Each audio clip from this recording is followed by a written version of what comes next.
Bonjour à tous, très heureux de me trouver parmi vous ce soir par le moyen de ces réseaux sociaux. Le son que je viens de chanter avec un frère disait ces paroles: le monde vit dans la peur et dans la crainte. Et je crois que plus que jamais, c'est ce que nous vivons. Nous vivons dans un monde de peur et de crainte. Et le monde a toujours été ça. Les hommes ont essayé de se trouver une certaine sécurité dans le travail, dans l'argent, dans les bien-être, en essayant d'essayer de se mettre à l'abri avec tout ça. Mais le constat y est aujourd'hui, il faut le dire. Avec tout ce que l'on a, tout ce qu'on a essayé d'acquérir ou le peu que l'on a, une mauvaise nouvelle, un microbe, et puis tout tombe. Plus rien n'est vrai.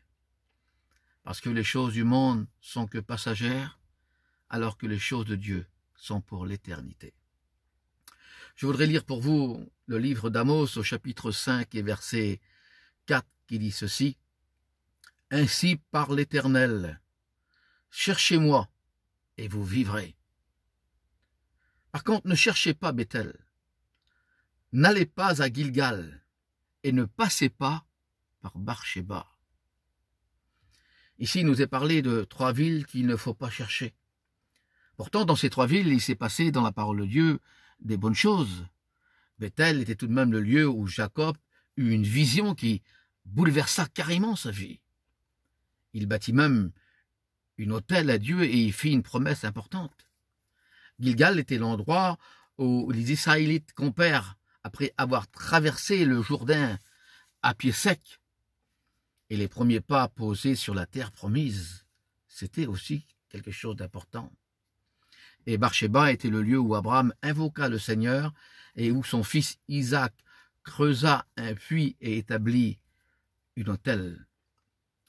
Ces 3 étapes montrent des moments dans la marche du peuple d'Israël qu'ils avaient vécu. C'était donc des villes où il s'était passé des faits importants. Mais pourquoi Dieu dit « Ne me cherchez pas dans ces endroits. Cherchez-moi et vous vivrez, mais ne me cherchez pas dans ces endroits. » Et il nomme 3 villes du passé. Parce qu'en fin de compte, Dieu veut nous faire comprendre qu'il ne se trouve pas dans le passé. Non, il n'est pas le Dieu de celui qui a été. Il est le Dieu de celui qui est. Et si vous lisez l'Exode chapitre 3, et dans le premier chapitre, des premiers versets, alors que Moïse est en train de parler avec Dieu, et que le Seigneur veut l'envoyer quelque part, Moïse réplique tout de suite: « Mais Seigneur, si on me demande qui m'envoie, que leur répondrai-je » Et Dieu lui-même a dit ces mots: « Tu leur diras, celui qui est m'envoie. » Dieu est donc de toute éternité, mes amis, et il vit à jamais. Alléluia. Si vous priez ce soir, si vous l'appelez ce soir, et si vous êtes surtout vrai, parce que il faut être vrai, alors il ne sera pas le Dieu du passé, mais il est le Dieu du présent. La Bible nous dit ceci: si tu le confesses de ta bouche, en le croyant de tout ton cœur, alors tu seras sauvé.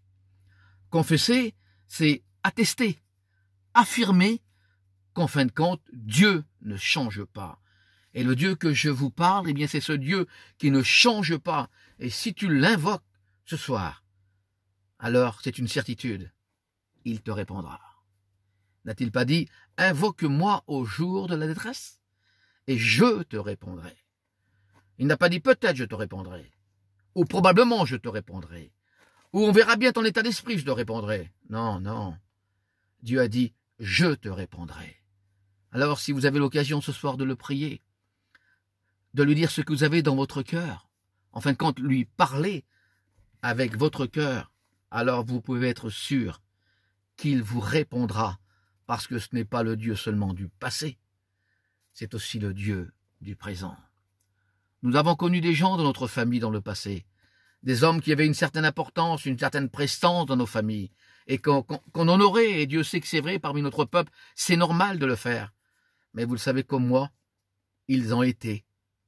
Et on parle d'eux comme un souvenir, comme une nostalgie. tout en sachant que c'est quelque chose de bon, mais ils ont été. À la grande différence de Dieu, c'est que Dieu est encore. Et un Dieu vivant peut vous changer. Un Dieu vivant peut apporter un sens à votre vie. N'a-t-il pas dit, je suis le chemin, la vérité et la vie. Alors oui, il y a deux choses importantes dans la vie. Il y a ce qu'on appelle le nécessaire et il y a aussi l'essentiel. Le nécessaire, c'est ton petit travail. Le nécessaire, c'est tes enfants. Le nécessaire, c'est ta famille. Et que Dieu soit béni, que si Dieu nous les a donnés, c'est justement pour les protéger. Et ça, c'est le nécessaire. Mais n'oublie jamais une chose, que l'essentiel, c'est Dieu. Dieu qui est capable de répondre à ton besoin. Dieu qui est capable de répondre à ta prière. Il n'est pas simplement le Dieu d'hier, il est le Dieu d'aujourd'hui. N'a-t-il pas dit en Hébreux chapitre 11 et verset 8, « Je suis le même hier, aujourd'hui et éternellement. » Voilà donc le Dieu à qui tu peux t'adresser encore ce soir, car il est lui seul qui peut répondre à ton besoin. Laissez-moi terminer avec cette petite histoire. Un jour, une femme qui avait son bébé sur ses bras est passée près d'une grotte et elle a écouté une voix qui lui disait ceci. « Entre dans cette grotte, prends tout ce que tu veux, c'est offert. Mais n'oublie pas l'essentiel et tu n'as que 10 minutes pour te servir. » Et quand elle est rentrée, elle a vu partout de l'or, des pièces d'or, des diamants. Alors elle s'est empressée d'en mettre dans ses poches. Et le compte à rebours ne faisait que lui dire, tu n'as que 10 minutes, tu n'as que 8 minutes, tu n'as que 7 minutes. Alors elle ne savait plus. Elle n'avait plus assez de place où les mettre, toutes ses richesses. Alors ce qu'elle a fait, son petit l'encombré sur ses bras. Elle l'a donc pris, elle l'a mis à l'entrée de la grotte, de sorte qu'elle dit, quand je vais sortir, je vais le prendre. Et puis, attirée par toutes ses richesses, elle en a pris. Et puis, tout coup, la porte allait se fermer. Il restait que 4 minutes, 3 minutes. Et elle en mettait parce qu'on en voulait toujours plus. Et c'est ce que le monde veut nous faire comprendre. C'est ce que le monde veut nous offrir, en fin de compte. Toujours plus. Non pas pour nous gagner, mais pour nous perdre. Et tellement pris par cela, à la dernière minute, elle en a pris encore sur elle. Et la porte s'est fermée. Et elle est passée à travers de justesse. Et la porte s'est fermée. Et elle s'est dit, ouf, j'en suis sortie de justesse. Mais voilà, elle ne s'était pas rendue compte qu'en prenant le nécessaire, elle avait oublié l'essentiel.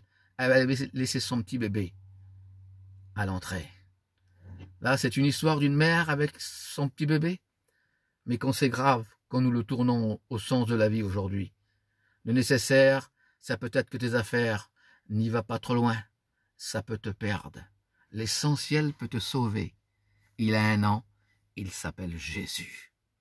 Je voudrais que nous prions ce soir et que nous demandons à Dieu, là maintenant, que vous baissiez tous vos têtes avec moi et qu'on demande à Dieu de vous bénir. Seigneur, nous te rendons grâce, nous te bénissons parce que nous avons écouté, parce que je te loue que tu n'es pas le Dieu d'hier seulement, tu es aussi le Dieu d'aujourd'hui. Et tu connais nos besoins à chacun, tu connais la crainte de chacun, la peur de chacun. Eh bien, tu as dit un jour à tes disciples, n'ayez plus peur, car je suis là. Et je voudrais vous dire, n'ayez plus peur, parce que Jésus est là. Alors faites-le entrer dans votre vie ce soir, et il vous sauvera, et il vous donnera ce que votre cœur désire. Alors que la paix de Dieu soit sur vos vies. Amen.